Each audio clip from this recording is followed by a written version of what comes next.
പള്ളിക്കൂദാശ മൂന്നാം ബുധൻ.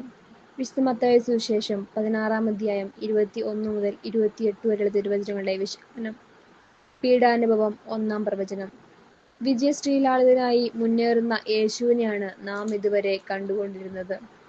അവന്റെ ജീവിതത്തിന്റെ ആകെത്തുകയായി പത്രോസ് അത് ഏറ്റുപറയുകയും ചെയ്തു. നീ ജീവനുള്ള ദൈവത്തിന്റെ പുത്രനായ ക്രിസ്തുവാണ്.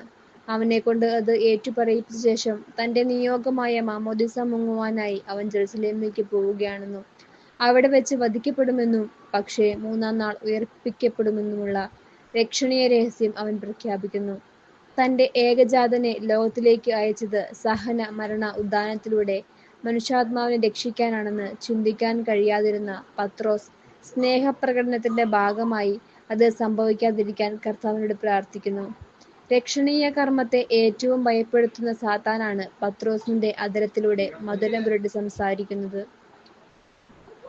യേശു തിരിച്ചറിയുന്നു. സാത്താനെ, എന്റെ മുമ്പിൽ നിന്ന് പോകൂ, നീ എനിക്ക് പ്രതിബന്ധമാണ്. നിന്റെ ചിന്ത ദൈവികമല്ല. സഹന മരണ ഉദ്ധാനമാണ് ദൈവം യേശുവിന് വച്ചു നീട്ടിയ ദൗത്യം. ഇടുങ്ങിയതെങ്കിലും അതാണ് ദൈവിക വഴി.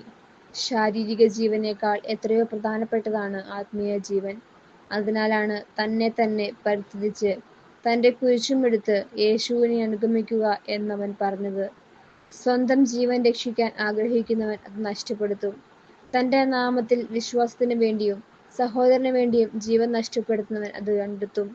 ദൈവനാമത്തിൽ മറ്റുള്ളവരെ വധിച്ചാൽ ജീവൻ കണ്ടെത്തുമെന്ന ലൗകിക സിദ്ധാന്തം വച്ചു പുലർത്തുന്ന ലോകത്തിന് കടകവിരുദ്ധമാണ് യേശുവിന്റെയും അവന്റെ ശിഷ്യരുടെയും ജീവിത സാക്ഷ്യം.